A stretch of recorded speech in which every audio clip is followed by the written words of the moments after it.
Dear student, बहुत स्वागत आपका। कैसे हैं आप लोग? कुशल मंगल है? मिशन परिवार में आपका बहुत स्वागत है। हम लोगों ने अब तक देख लिया है, नंबर सिस्टम देखा है और लघुत्तम महत्तम देखा है। इस पर आधारित हमने कुछ अभ्यास किए हैं और कुछ बेसिक बातों पर चर्चा हुई।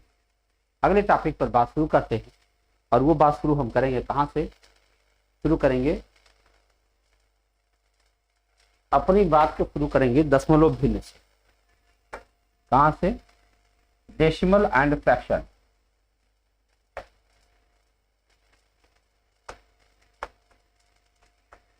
दशमलव एवं भिन्न,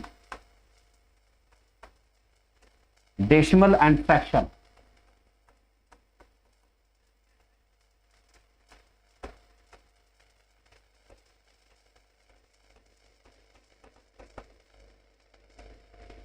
डेसिमल एंड फ्रैक्शन से शुरू करेंगे। सबसे पहले शुरुआत करेंगे दशमलव से। दशमलव क्या है, इस पर आधारित क्या बनता है, और फिर भिन्न क्या है, इस पर आधारित क्या बनता है, और उसके बाद फिर उस पर आधारित प्रश्न कैसे हल किए जाते हैं। तो अगर हम दशमलव की बात करें तो दशमलव दो प्रकार का होता है। एक होता है शांत दशमलव, जिसको हम टर्मिनेटिंग डेसिमल कहते हैं। टर्मिनेटिंग डेसिमल यानी भाग देने पर वह समाप्त हो जाए, तब उसे हम टर्मिनेटिंग कहते हैं। और दूसरा है नॉन टर्मिनेटिंग यानी अशांत दशमलव। अब जो शांत दशमलव होता है वो कैसा होता है? जैसे हमने भाग दिया, 1.25 आया, 4.28 आया, 7.123 आया, यानी इसके बाद खत्म हो गया, कोई और नई गिनती नहीं है, तब हम इसे कहेंगे शांत दशमलव, यानी इसके बाद खत्म। अब अशांत क्या होगा? इसका उल्टा कर लो आप, कि जब खत्म ही नहीं होगा, और जब नहीं सब खत्म होगा यानी कटेगा नहीं, इसलिए यह दो प्रकार का होगा। एक का नाम होगा आवर्ती दशमलव, रिपीटेड डेसिमल, एक होगा अनावर्ती दशमलव। अनावर्ती दशमलव, जो आवर्ती होगा रिपीटेड डेसिमल, वो कैसा होगा? जैसे आप देखे होंगे 0.6666 और ये अनंत तक गया हुआ है। 0.24242424 ये अनंत तक गया हुआ है। 0.123 123 123 अनंत तक गया हुआ। ऐसे दशमलव को हम आवर्ती दशमलव कहते हैं। ये कभी समाप्त नहीं होता है, अनंत तक जाता है। और अनावर्ती दशमलव होते हैं जो ना तो रिपीट होते हैं ना तो समाप्त होते हैं। देखो वो देखने में कैसे होते हैं? 0.13527 खत्म भी नहीं हो रहा है और ना तो कोई गिनती रिपीट हो रही है।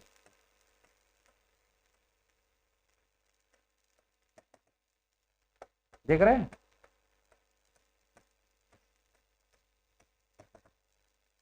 तो तीन तरह के दशमलव आपके सामने दिखाई पड़ रहे हैं। एक तो है शांत दशमलव, जो बहुत आसानी से कट के खत्म हो चुका है। अब अशांत दशमलव में जाते हैं तो दो प्रकार के दशमलव दिखाई पड़ते हैं। एक के अंदर एक ही गिनती बार बार रिपीट हो रही है, एक के पास दो दो गिनती बार बार रिपीट हो रही है, एक के पास तीन तीन गिनती रिपीट हो रही है, और एक के पास गिनतियां बहुत आ रही हैं, रिपीट कुछ नहीं हो रही है और खत्म भी नहीं हो रही है। अब इतना दशमलव जानने के बाद यहीं पर एक बात यह जान लो आप कि इन संख्याओं को बहुत आसानी से भिन्न बनाया जा सकता है। भिन्न बनाने से क्या फायदा मिलता है? इसे यह भी प्रूव करना पड़ता है यह एक परिमेय संख्या है। परिमेय संख्या व्यक्त होने के लिए आप जानते होंगे P/Q में होना जरूरी है। तो इन संख्याओं को हम बहुत आसानी से भिन्न बना लेते हैं। जैसे हम एक उदाहरण लें, 1.25 को हम भिन्न बनाना चाहते हैं, तो अगर हम बटा 100 कर दें तो दशमलव चला जाएगा, और उसके बाद हम 25 से काट दें, 25 25 125, 25 100 के 100, और हमारा भिन्न बनकर तैयार हो चुका है 5/4। तो हम बहुत आसानी से शांत दशमलव को भिन्न में बदल लेते हैं, और इसलिए यह एक परिमेय संख्या के रूप में घोषित हो जाती है। अब जब हम अशांत संख्याओं की तरफ जाते हैं तो आवर्ती दशमलव को भिन्न बनाने का एक टास्क होता है। भिन्न बनता जरूर है, अब भिन्न बनाया कैसे जाता है इस पर हम लोग अब चर्चा करेंगे। क्या टॉपिक होगा? आवर्ती दशमलव को भिन्न बनाना, कैसे भिन्न बनाएंगे, आवर्ती दशमलव को, सतत दशमलव को भिन्न कैसे बनाया जाए, इसके लिए हम लोग काम करेंगे। जैसे मान लिया जाए कि 0.6 के ऊपर पावर है 12, इसका मतलब इसको हम लिख सकते हैं 0.6666 अनंत तक। ऐसे भिन्न बनाना है। जिस प्रक्रिया से हमने शांत दशमलव को भिन्न बनाया था, उस प्रक्रिया से इसे नहीं बनाया जा सकता। आपने देखा होगा इसमें 2 अंकों पर दशमलव था, इसलिए 2 अंकों का 0 यानी 100 से हमने भाग दिया था। अब क्योंकि इसमें यही नहीं पता है कि ये कितने अंकों का है, इसलिए उतने अंकों से भाग देना संभव नहीं। हम इसको 1.0000 कितना 0 से भाग दे सकते हैं, नहीं हो पाएगा। ऐसी कंडीशन में अब क्या किया जाए, अब क्या किया जाए, अंकगणित के पास इसकी कोई व्यवस्था नहीं है, तो चलते हैं अलजेब्रा के पास। तो बीजगणित क्या करेगा, इस नंबर को कहेगा मान लो वह संख्या x है, और ये बन गया इक्वेशन नंबर 1। इक्वेशन नंबर 1 बन गया, x की वैल्यू, ये सारी की सारी वैल्यू x में आ गई। अब हमको इससे क्या करना चाहिए, तो कहे भैया भिन्न बनाना है, कौन रिपीट कर रहा है, एक अंक है जो रिपीट कर रहा है, उसको बाहर निकाला जाए। बाहर कैसे निकालोगे, 6 हम चाहते इधर आ जाए, अथवा 0.1 अंक राइट चला जाए। 0.1 अंक राइट कब जाएगा, जब हम इस समीकरण में 10 से गुणा करेंगे, तब हमारा 0.1 अंक राइट जाएगा। तो हम 10 से गुणा कर देंगे, ये बन जाएगा 10x, ये बन जाएगा 6.66666 अनंत बार। इसको हम इक्वेशन 2 कह रहे हैं। अब अगर हम लाइन खींच दें और यहां लिखें इक्वेशन 2 माइनस इक्वेशन 1, इक्वेशन 2 में से इक्वेशन 1 को माइनस किया जाए तो 10 में से 1 घटाओगे तो 9x, और 6 में से कुछ नहीं घटाओगे तो 6, उसके बाद 6 में से 6 घटाओगे 0, फिर 0, फिर 0, फिर 0, अनंत बार 0 आता जाएगा। वो आप जानते हैं कि दशमलव के बाद 0 का कोई महत्व नहीं होता, इसलिए कट भी गया। अब हमारे पास बचा 9x बराबर 6, x बराबर हो जाएगा 6/9। इसे हम 3 से और छोटा करेंगे और ये हो जाएगा 2/3। अब हम जांच करेंगे कि जो हमने किया है ये सही है कि नहीं है। तो अब हम 2 में 3 से भाग देंगे और हम देखेंगे दशमलव लगाने के बाद 0 होगा, 3 छके 18, फिर 2 बचेगा, फिर 20 होगा, फिर 3 छके 18। जिंदगी छोटी पड़ जाएगी, ये भिन्न कभी छोटा नहीं पड़ेगा। तो आप इस तरह से देख रहे हैं ये अनंत तक जा रही है, यानी दशमलव की संख्या को हमने भिन्न बनाया और भिन्न की संख्या को हमने दशमलव बनाया, दोनों चीजें आपने एक साथ देखा। अगर यह संख्या 2 अंकों की होती तब हमें 100 से गुणा करना पड़ता। एक उदाहरण देखते हैं, देखा जाए। देखो, अगर हमें दिया जाए 0.45 पर बार, इसका यह मतलब हुआ कि 0.45 45 45 45 ऐसे अनंत बार है। हम इस पूरी संख्या को x मानेंगे। जब हमने इसे x मान लिया तो अब हमारा ये समीकरण 1 बन गया। हम देख रहे हैं 2 अंकों पर दशमलव है, हमें दशमलव को 2 अंक राइट ले जाना होगा, इसलिए हमें इसमें 100 से गुणा करना पड़ेगा। जब हमने इसमें 100 से गुणा किया तो लेफ्ट हैंड में हमारे पास आ गया 100x और राइट हैंड में आ गया 45.454545।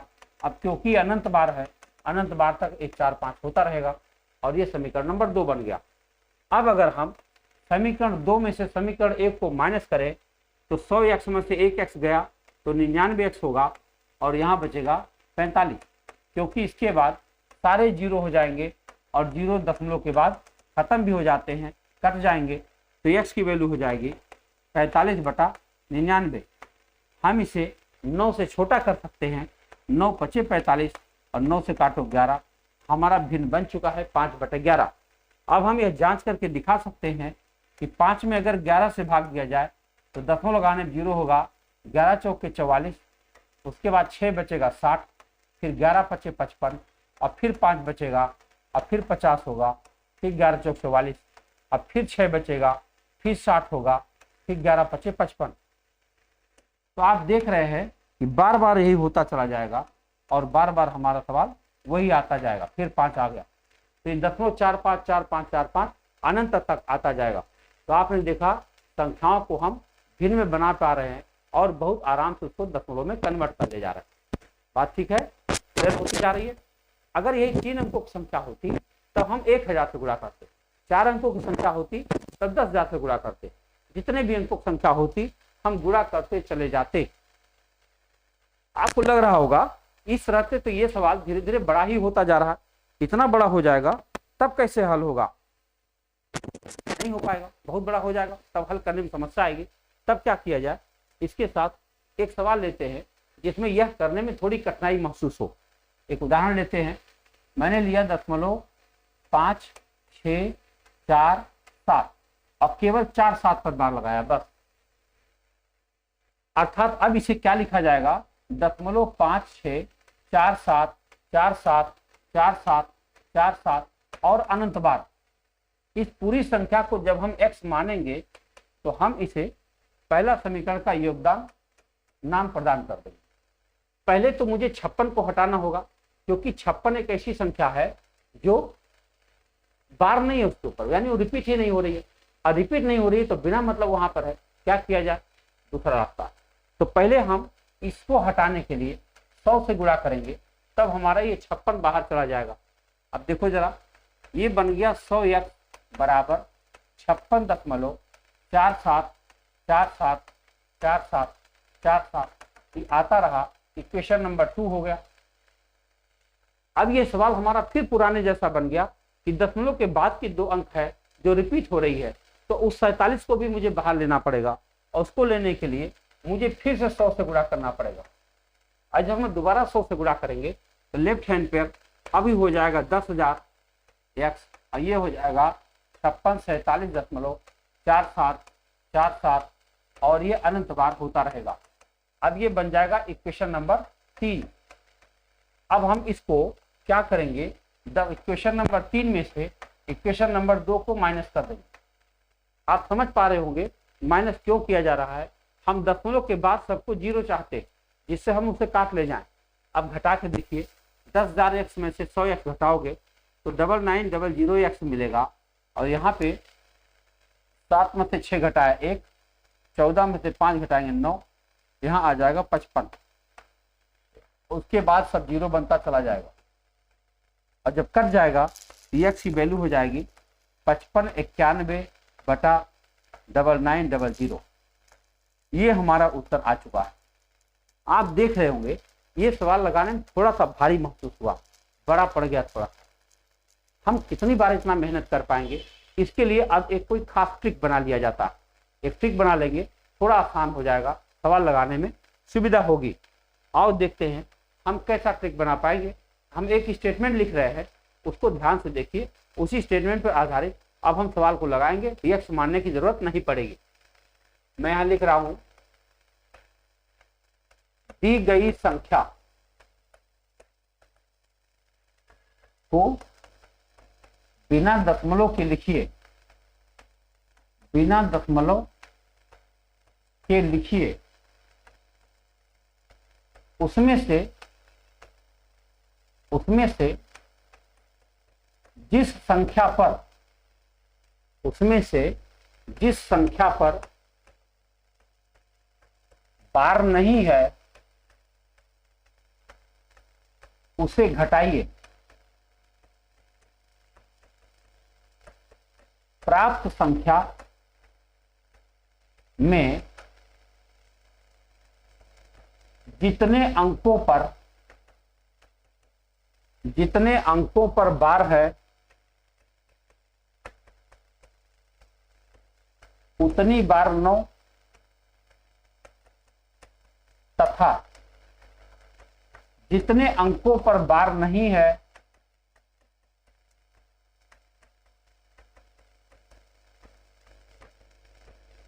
उतनी बार 0।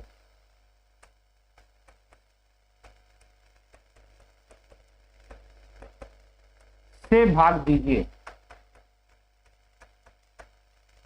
यही तरह करना है। अब जो भाषा यहाँ लिखी है उसको थोड़ा सा अगर हम व्यवहारिक रूप में देखेंगे, जब हम सवाल लगा के देखेंगे तो ज्यादा स्पष्ट हो पाएगा। सवाल था 5647, इसी सवाल को हम लगा के देखेंगे इस तरह से। देखो हमें दिया गया 0.5647, यही था जिसके ऊपर यहाँ बार लगा। अब हमें कहा गया है कि जितने दी गई संख्या में जितने अंकों पर, देखो बिना दशमलव के लिखिए, पहला काम बिना दशमलव के लिखिए। तो हमने लिख दिया 56 47। अब करा उसमें से जिस संख्या पर बार नहीं है उसे घटाइए। 56 पर बार नहीं है, घटाइए। क्या आया? 1 9 55 आया। अपान जितने अंकों पर बार है, 2 अंकों पर बार है तो 2 बार 9, और 2 अंकों पर बार नहीं है तो 2 बार 0 से भाग दीजिए। अब हमारा उत्तर आ चुका है। आप देखो यहाँ कहीं एक्स की जरूरत नहीं पड़ रही है, इसको ध्यान से देखिए और इसको ध्यान से देखिए, सेम आंसर आया। एक्स मान करके हमने इतना काम किया तब आया, और यहाँ बिना एक्स माने इतना सब कुछ किया तब भी वही आया। अब हमने आज पे जो जो सवाल लिया था उन सबको आप देख सकते हैं।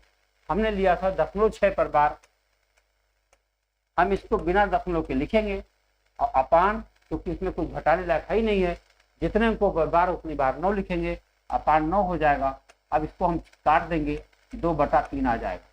हमने दूसरा सवाल लिया था 0.45 पर बार था, तो ये बन जाएगा 45। कुछ घटाना नहीं है क्योंकि जितने अंकों पर बार नहीं उसे घटाया जाता है, और यहाँ पे ऐसी कोई संख्या नहीं है तो हम 45 से रहने देंगे, और जितने अंकों पर बार उतनी बार 9 लिख देंगे। अब काटेंगे, 5/11 हमारा उत्तर बन जाएगा। आप देख रहे हैं बिना एक्स के यह सवाल लगाना संभव है। जब ये सवाल क्यों जरूरत पड़ गई, आखिर इस तरह से लगाने की क्या आवश्यकता पड़ गई? जो परीक्षाओं में सवाल बन रहे हैं वो कुछ इस प्रकार है: 0.67 पर बार, 0.89 पर बार, 0.53 पर बार, प्लस 0.97 पर बार। अब इसको हल करना है और जवाब भी बार में ही देना। हम क्या करेंगे, एक्स मानते तो कितना देर लग जाता, तो अब हम इसे क्या लिख पाएंगे? हम लिख पाएंगे 67/99 प्लस 89/99 प्लस 53/99 और प्लस 57/99। अब इसे हम बहुत आसानी से जोड़ पाएंगे क्योंकि नीचे सबके 99 है, लघुत्तम लेने की जरूरत नहीं पड़ेगी। 7 और 9 16, 3 19, 1 20, 6 26, 2 9 11, 5 16, 16 और 8 24, 24 और 6 30, 306/99 आया। अब हम क्या करेंगे, 306 में 99 से भाग देंगे, 3 बार जाएगा, 3 × 27, 3 × 27, 2 29, घटाइए 6 में से 16 में 7 गया 9, यहाँ बचेगा 9 में से 9 गया 0, यहाँ कुछ नहीं बचा। आपका उत्तर आ गया 3 सही 09/99। इसका मतलब हुआ 3.09 पर बार। हमारा उत्तर बन के तैयार हो गया। तो आप देख सकते हैं इस तरह के सवाल लगाना अब आपके लिए कितना आसान हो गया। बार करके कोई भी संख्या दी जाए उसे भिन्न बनाना अब आपके लिए चुटकी बजाने जैसा खेल हो गया। तो यहाँ तक बात क्लियर हो गई है। अब इसी समय थोड़ी सी भिन्न पर भी चर्चा कर लेंगे, और जब भिन्न की चर्चा हो जाएगी तब दोनों को मिलाकर सवाल करेंगे, आपको बहुत अच्छा होगा लगेगा। देखिए भिन्न पर बात करें तो इसको अंग्रेजी में फ्रैक्शन बोलते हैं। फ्रैक्शन, फ्रैक्शन को देखा जाए तो 2 प्रकार का होता है। फ्रैक्शन कितने प्रकार का है? 2 प्रकार का है। एक को कहा जाएगा उचित भिन्न और एक को कहा जाएगा अनुचित भिन्न। अनुचित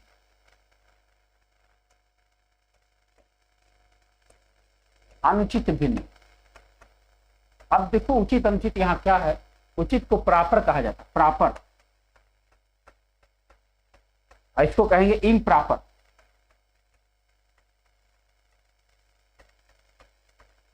improper, proper fraction, improper fraction. Proper fraction क्या होता है? पहले उचित बताओ, भिन्न में उचित क्या हो सकता है? भिन्न उचित किसे कहते हैं? हाँ, जो लॉजिकल हो, लगे तो उचित है। अब बताओ भिन्न किसे कहते हैं? भिन्न एक टुकड़े का नाम होता है, और टुकड़े की वैल्यू हमेशा 1 से कम होनी चाहिए। यानी अगर कोई भिन्न है उसका मान 1 से कम है तब वो उचित भिन्न है, और 1 से ज्यादा है तब वो अनुचित भिन्न है। कैसे? और दिखाते। अगर अंश हमारा छोटा हो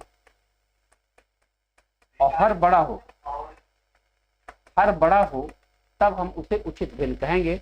जैसे 2/5, 3/7, 4/11, ये सारे उचित भिन्न के एग्जाम्पल हैं। और अनुचित भिन्न में जाएंगे तो इस यहाँ पर 2 अंश बड़ा होगा क्योंकि इसका वैल्यू 1 से बड़ा होता है, अंश बड़ा होगा और हर छोटा होगा। हर छोटा होगा कैसा भिन्न बनेगा, जैसे 8/3, 11/5, 9/4, ये सारे के सारे अनुचित भिन्न कहलाएंगे। जब कहीं अनुचित भिन्न आपको दिख जाए तो उसे संयुक्त भिन्न में बदलने की प्रक्रिया है। जैसे 8/3 को हम 3 से 8 में भाग देंगे, 3 दूना 6, 2/3, यहाँ 5 दूना 10, 1/5, ऐसे 4 दूना 8, 1/4। तो आप देख रहे होंगे कि अनुचित भिन्न को आराम से संयुक्त भिन्न में बदला जा सकता है। तो आपने देख लिया कि भिन्न क्या है, ऐसे कैसे देखा जाता है। इसके जोड़ घटाने में कुछ बातें हैं जो समझने लायक हैं, आसान हो जाती है सवाल को। देखो, हम 2-3 जोड़ने का सवाल करते हैं।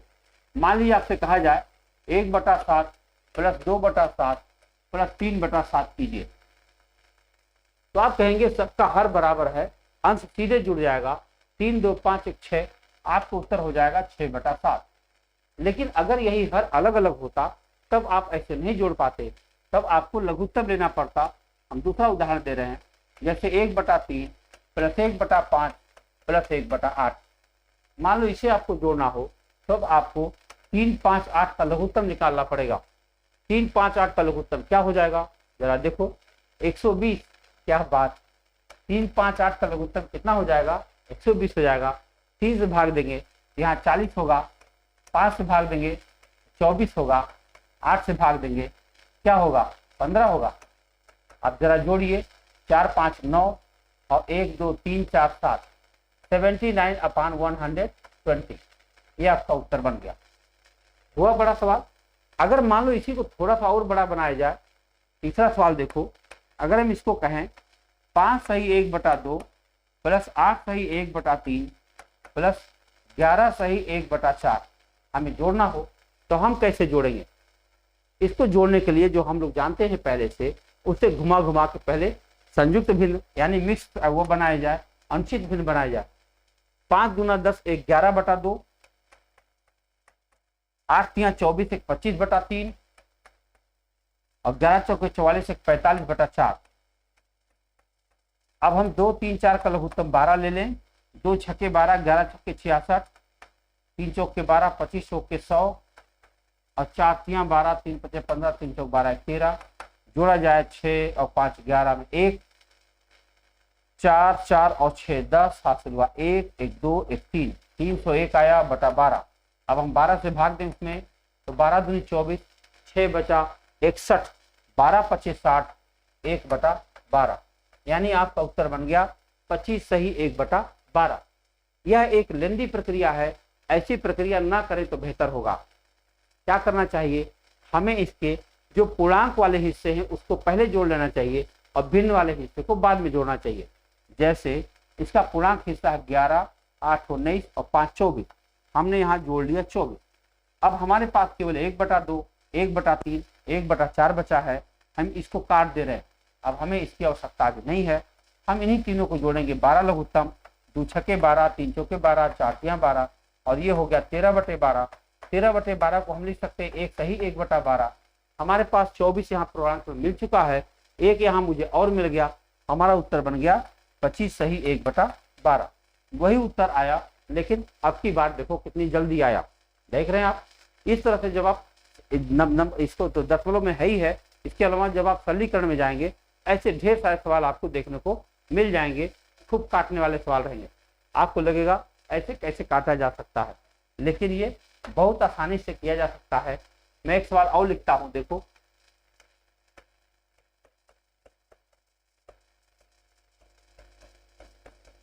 ये पूछा जा चुका है एसएससी में।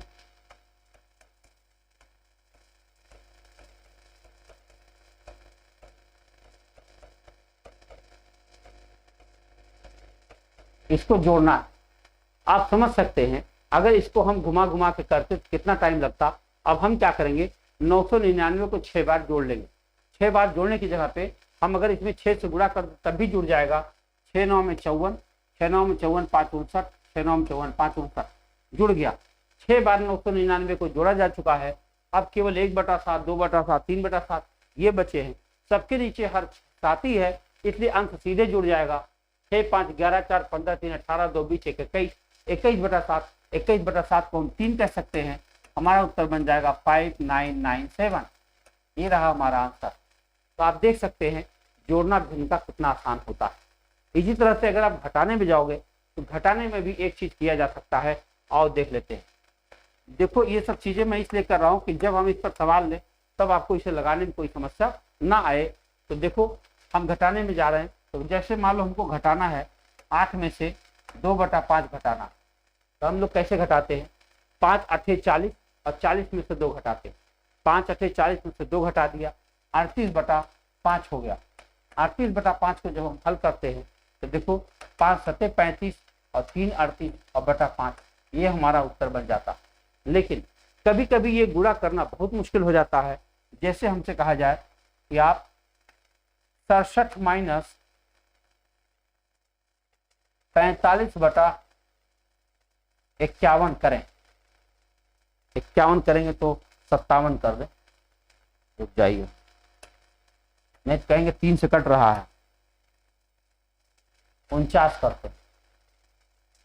बताओ 67 माइनस 45/49 करना है। अब हम 49 गुणा 67 करेंगे, बहुत भारी हो जाएगा, इतना भारी नहीं हो पाएगा हमसे सवाल, यानी एग्जाम टाइम में हम इतना सवाल नहीं कर पाएंगे। तो क्या करें, हमें कोई दूसरा तरीका सीखना चाहिए। दूसरा तरीका ये है कि जब हमको 8 में से उस संख्या को घटाना जो 1 से भी कम है, तो पूरे 8 को इस पूरे माइनस में क्यों इन्वॉल्व किया जाए। तो हम 8 को ऐसे लिख सकते हैं 7 + 1 और -2/7 कर दें, 2/5।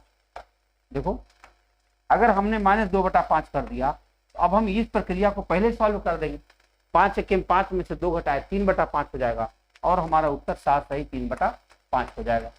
देख रहे हैं, यही हाल हम यहाँ करेंगे। 67 लिखा है तो इसको 66 + 1 कर देंगे और -45/49 कर देंगे। अब देखो ये कितना आसान हो गया। 49 से 49 में से 45 घटाओगे 4/49 हो जाएगा। आपका आंसर बन गया 66 सही 4/49। तो आप देख सकते हैं भिन्न के इन सवालों को लगाना कितना आसान हो गया। जोड़ना देख लिया आपने, घटाना देख लिया। इसमें एक और सवाल बनता है, उसको आप देख लीजिए कैसे बनता है, उन्हें कैसे हल किया जाएगा।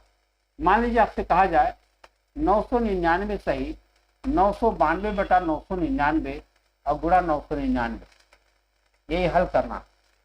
इसका उत्तर क्या होगा, आपको लगेगा देखने में कुछ भारी सवाल है। आप अगर प्रैक्टिस किए होंगे तो ऐसे सवाल आपको जरूर मिले होंगे। इनको लगाने का तरीका क्या होता है, आप चाहें तो बिना कुछ लगाए इसका उत्तर दे सकते हैं। अगर मैं निकालूं तो मैं घटा रहा हूं, देखो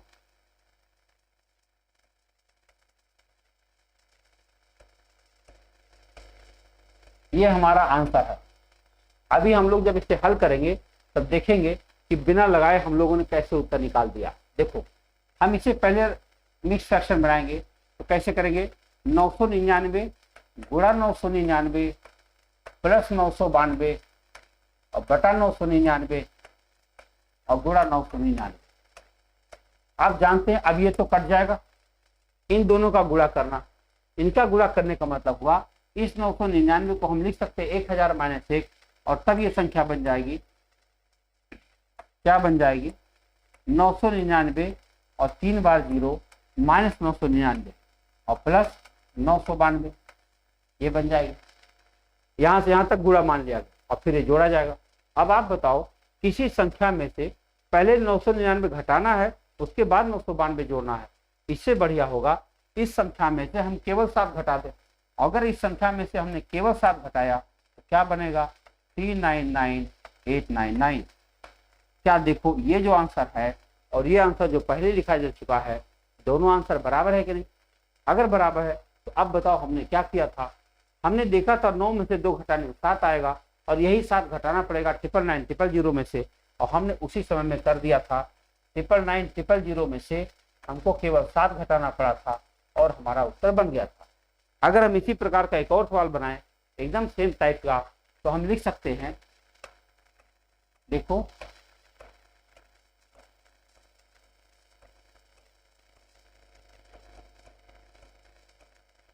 ये सवाल पहले बनाया जा चुका है। इन सवालों को हल करने का तरीका क्या होगा, हम क्या करेंगे 9 में से 4 घटाएंगे 5, यही 5 हमें घटाना पड़ेगा किसमें से 4 टाइम 9 और 4 टाइम 0 में से हमको केवल 5 घटाना पड़ेगा।